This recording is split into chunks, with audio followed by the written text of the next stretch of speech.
Hello friends, स्वागत है आप सभी का। तो ये हमारा आज का वीडियो होने वाला है दोस्तों, प्रॉफिट एंड लॉस, यानी दोस्तों लाभ और हानि का पार्ट नंबर 1 होने वाला है। आपको पता है दोस्तों, प्रॉफिट एंड लॉस से हर एग्ज़ाम में क्वेश्चंस बनते हैं। तो चलिए उन्हीं प्रश्नों को देखेंगे जिस टाइप के क्वेश्चंस एग्जाम में पूछे जाते हैं या प्रीवियस ईयर में पूछे गए हैं, और बिल्कुल आसान तरीका बताया जाएगा जिस तरीके से आप कम समय में एग्ज़ाम में क्वेश्चन को सोल्व कर सकते हैं। तो चलिए दोस्तों, पहले क्वेश्चन से स्टार्ट करेंगे। तो देखिए, जैसे यहाँ पर पहला क्वेश्चन है, कहा है कि एक दुकानदार ने 40% की हानि पर किसी वस्तु को बेचा। यदि विक्रय मूल्य रुपये 480 हो तो लागत मूल्य ज्ञात कीजिए। तो लागत मूल्य का मतलब होता है दोस्तों सीपी, यानी जिसे हम कहते हैं कॉस्ट प्राइस। तो ये हमेशा आपको याद रखना है कि हमेशा हम आपको 100% मानते हैं, यानी हमारा जो सीपी होता है वह हमेशा हम 100% मानते हैं, यानी 100 मानते हैं। अब देखिए, कहा है कि दुकानदार ने 40% की हानि पर, तो यहाँ पर हमने माना कि हमारी सीपी कितनी है, हमारी सीपी 100 है। तो 40% की हानि पर किसी वस्तु को बेचा, तो 100 का 40% कितना होगा, 100 होगा। हमने यहाँ पर 100 क्यों माना, क्योंकि दोस्तों 100 पर परसेंटेज निकालना आसान होता है। जैसे 100 का 40% 40, 100 का 20% 20, 100 का 30% 30। तो इस तरीके से हमने 100 माना ताकि परसेंटेज आसानी से निकाल सकें। तो यहाँ पर हमने कहा कि दुकानदार ने 40% की हानि पर वस्तु को बेचा, तो 100 का 40% 40 होगा। तो 40% की हानि हुई, यानी कितने का बेचा। तो यहाँ पर 100 में से 40 को हम माइनस कर देंगे, बचेगा हमारा 60, यानी वस्तु को कितने में बेचा गया, 60 में बेचा गया। अब ये हमारा जो 60 में, ये एक्चुअल हमारा जो प्राइस दिया गया है दोस्तों, ये 480 रुपये दिया है, क्योंकि देखिए यहाँ पर कहा है कि विक्रय मूल्य रुपये 480 है। तो विक्रय मूल्य आपको पता है सेलिंग प्राइस, जिसे हम एसपी, ये हमारा 480 है। तो हमने देखा कि हमने कितने में बेचा, 60 में बेचा, लेकिन हमारा जो प्राइस दिया है वह 480 दिया है। तो इस 60 का वैल्यू आपका 480 के क्या हो जाएगा, बराबर हो जाएगा। यहाँ पर 480 के बराबर हो जाएगा। अब अगर हम एक का वैल्यू निकालें, एक का वैल्यू क्यों निकालेंगे, तब यहाँ पर हम कहा है लागत मूल्य, तो यहाँ पर हम 100 का वैल्यू निकाल सकते हैं। अगर हम यहाँ पर एक का वैल्यू निकाल लें, तो एक का वैल्यू निकालने के लिए आपको जिसकी वैल्यू दी है उसको बटे में कर देंगे। जैसे देखिए 60 की वैल्यू 480 दी है, तो बटे में 60 कर देंगे। हमें निकालना है 100 की वैल्यू, तो यहाँ पर 100 से क्या कर देंगे, गुणा कर देंगे। तो इस तरीके से देखिए 0 से 0 कट जाएगा, और 6 से ये 8 बार में कटेगा, 8 6 48, और यहाँ पर 100 से गुणा करेंगे 8 में, तो ये हमारा बन जाएगा 800। तो इस तरीके से जो हमारा आंसर आया कितना आ गया, 800। तो हमारा जो सेलिंग ए, हमारा कॉस्ट प्राइस यानी सीपी कितना है, 800। तो ऑप्शन ए इसका सही उत्तर हो जाएगा 800। तो इस तरीके से आपको क्वेश्चंस को सॉल्व करना था। उम्मीद है ये क्वेश्चन समझ में आया होगा। चलिए अगला क्वेश्चन देखेंगे। अब देखिए दोस्तों, यहाँ पर हमारा नेक्स्ट क्वेश्चन है कि एक मोबाइल फ़ोन का विक्रय मूल्य यहाँ पर दिया है 18,630 रुपये, और इसे यहाँ पर 12.5%, तो यहाँ पर 12.5% होगा, यानी 1/2%। तो इस तरीके से 12.5% के लाभ पर बेचा गया मोबाइल फ़ोन का लागत मूल्य क्या होगा, यानी इसमें भी हमें लागत मूल्य यानी सीपी पूछा है, कॉस्ट प्राइस। तो यहाँ पर देखिए, अब यहाँ पर जो दोस्तों प्रतिशत दिया है हमें फ्रैक्शन में दिया है, यानी मिश्र भिन्न में। अगर ये प्रतिशत हमारा फ्रैक्शन में भिन्न में ना होता, तो इसे हम, अगर ये 25% 30% होता, तो यहाँ पर हम सीपी को 100 मान लेते। पर यहाँ पर 100 मानेंगे तो यहाँ पर 12.5% उसका निकालना मुश्किल होगा, और आपको आगे बहुत कैलकुलेशन करना पड़ेगा, जिससे कि आपको बहुत समय लग जाएगा। तो यहाँ पर हम सीपी को 100 नहीं मानेंगे। यहाँ पर हम क्या करेंगे, ये जो 12.5% दिया है इसका पहले फ्रैक्शन निकाल लेंगे, यानी इसका भिन्न निकाल लेंगे। कैसे निकालेंगे, देखिए, तो ये 12 से ही 1/2 है, इतना प्रतिशत है। तो इसको हम निकालने के लिए क्या करते हैं कि इसको पहले साधारण भिन्न में बदलेंगे। तो यहाँ पर 12 का 2 में गुणा करेंगे और 1 को जोड़ देंगे, तो ये हमारा कितना हो जाएगा, 12 दूना 24 और 1 25, तो ये 25/2 हो गया। अब यहाँ पर दोस्तों प्रतिशत होगा, तो इस प्रतिशत को हम हटाने के लिए क्या करेंगे, नीचे 100 से भाग करेंगे। तो यहाँ पर देखिए 25/2 गुणा 100, क्योंकि प्रतिशत को हटाने के लिए आपको पता है बटे में हमें 100 करना पड़ता है। अब देखिए 25 से कम 25, 25 चौके 100, और 4 दूना 8, यानी कितना आ गया नीचे, 1/8 आ गया। तो इस तरीके से आपको याद होना चाहिए कि 12.5% का जो फ्रैक्शन होता है 1/8 होता है, या अगर आपको नहीं याद है तो आप इस तरीके से निकाल सकेंगे। अब देखिए हमने ये निकाल लिया, अब आगे देखेंगे कैसे सॉल्व करेंगे। तो ये आपको निकालना आना चाहिए, जिससे आप कम समय में क्वेश्चंस को सॉल्व करेंगे। तो देखिए हमने निकाला कि 12.5% का जो फ्रैक्शन होता है वह 1/8 होता है। अब कहा है कि 12.5% के लाभ पर बेचा गया। अब ये जो हमारा होता है ये दोस्तों हमारा हमेशा सीपी होता है, यानी कॉस्ट प्राइस होता है, यानी जो हम लाभ और हानि निकालते हैं वह किस पर निकालते हैं, कॉस्ट प्राइस यानी सीपी क्रय मूल्य पर निकालते हैं।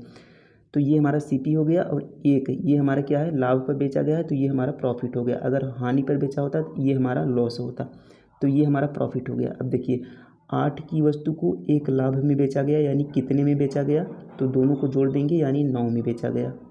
तो इस तरीके से आपको समझ में आ गया होगा कि 8 की वस्तु को 1 के लाभ में बेचा गया तो कितने में बेचा गया होगा, 9 में बेचा गया होगा। लेकिन हमसे देखिए कहा है फ़ोन का विक्रय मूल्य, जो फ़ोन को बेचा गया है, विक्रय मूल्य यानी सेलिंग प्राइस जिस पर वस्तु को बेचा जाता है, तो कहा है फ़ोन का विक्रय मूल्य 18,630 है, जबकि हमने निकाला कितना है यहाँ पर 9। तो ये जो 18,630 ये कितने की वैल्यू है, ये हमारी 9 की वैल्यू है। अब हमसे पूछा है कि लागत मूल्य क्या होगा, तो हमने सीपी यहाँ पर कितना निकाला था, तो सीपी यहाँ पर हमारा 8 था, तो 9 ये हमारा इतना हो गया और 8 का यहाँ पर हम गुणा कर देंगे। तो 9 की वैल्यू दी गई थी और 8 का हमें निकालना था, तो जिसका निकालना था हमने गुणा कर दिया और जिसकी दी थी उसको बटे में कर दिया। अब इसको हम सॉल्व कर लेते हैं। तो देखिए 9 एकम 9, 9 दूना 18, 2 बार में कटा और यहाँ पर देखिए 9 सत्ते 63, यानी यहाँ पर जीरो लगाएंगे तो ये 9 सत्ते 63 और यहाँ पर लास्ट में एक और जीरो। तो इस तरीके से आपको 207 जीरो और यहाँ पर 8 से गुणा है, तो 8 का जीरो में गुणा करेंगे तो जीरो ही बनेगा। 8 सत्ते 56 को 6 आ जाएगा और 8 जीरो यानी ये 5 बचा, तो 8 दूना 16। तो इस तरीके से आपका जो आंसर आया दोस्तों 16,560, तो ये आपका आंसर बनेगा कि 16,560। तो ऑप्शन ए 16,560 इसका सही उत्तर हो जाएगा। तो कैसे सॉल्व करना था, तो हमने देखा कि यहाँ पर जो फ्रैक्शन दिया था, यानी यहाँ पर जो प्रतिशत दिया हुआ फ्रैक्शन में भिन्न में दिया है, तो हमने सीपी को 100 ना मानकर फ्रैक्शन को ही तोड़ लिया, यानी उसका भिन्न निकाल लिया, तो 1/8। अब जो हमारा बटे में होता है वह हमारा सीपी होता है और ऊपर जो हमारा है वह प्रॉफिट हो तो प्रॉफिट होगा और यदि हानि हो तो लॉस होगा। तो इस तरीके से हमने यहाँ पर सेलिंग प्राइस निकाल लिया और जो हमारा एक्चुअल सेलिंग प्राइस दिया था उससे हमने रिलेट कर लिया, यानी उससे तुलना कर लिया और वहाँ पे सीपी निकाल लिया। तो उम्मीद है ये क्वेश्चंस आपको समझ में आ गया होगा। इस टाइप के आप कितने भी क्वेश्चंस आएंगे तो आसानी से बना पाएंगे। तो उम्मीद समझ में आया होगा। चलिए नेक्स्ट क्वेश्चन देखेंगे।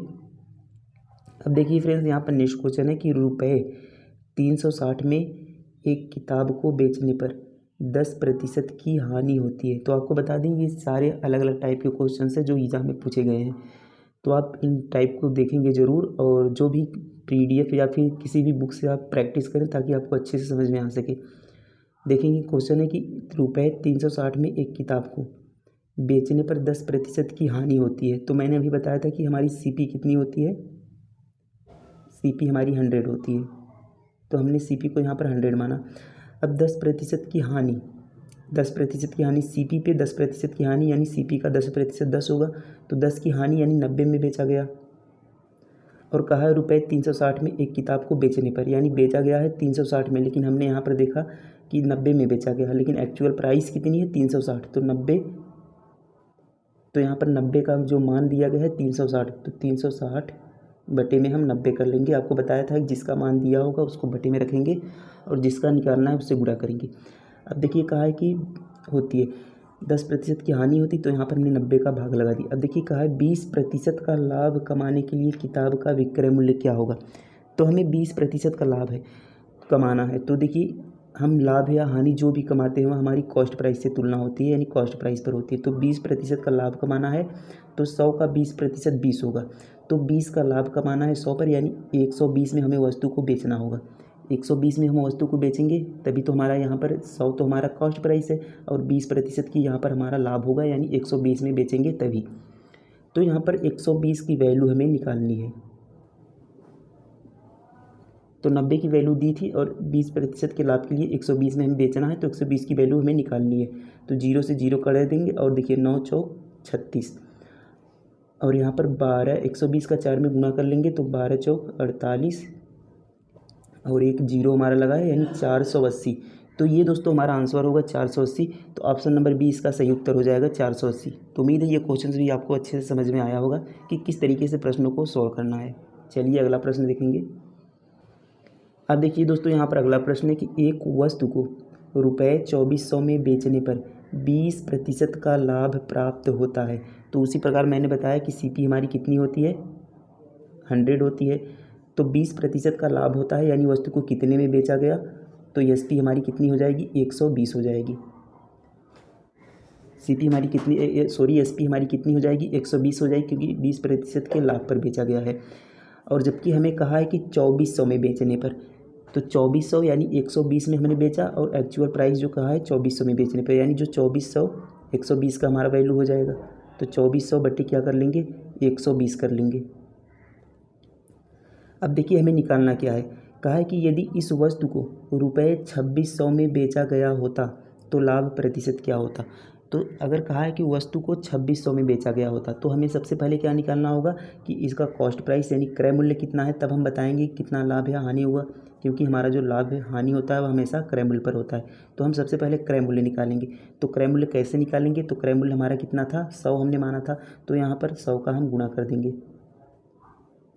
अब देखिए 0 से यहाँ पर 0 कट जाएगा, और 12 दूना 24, यानी ये आ गया 20। 20 गुणा 100 ये हमारा बनेगा 2000।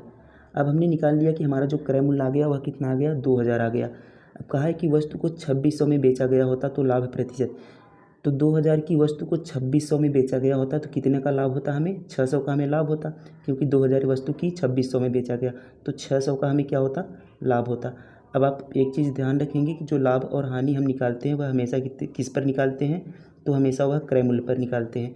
तो क्रय मूल्य हमारा कितना था, हमने निकाला था क्रय मूल्य हमारा 2000 था, तो हम 600 बटे 2000 कर देंगे, और यहाँ पर हम गुणा का 100 कर लेंगे, क्योंकि प्रतिशत निकालना है तो गुणा 100 कर लेंगे।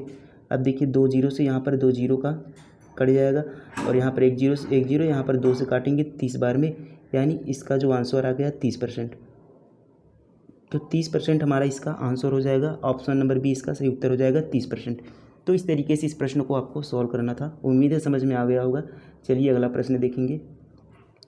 अब देखिए दोस्तों यहाँ पर अगला प्रश्न है हमारा कि रवि ने एक खिलौना रुपये 1200 में ख़रीदा, इसकी मरम्मत पर उसने 200 खर्च किए, उसने इसे रुपये 1680 में बेच दिया, तो उसका लाभ प्रतिशत क्या है।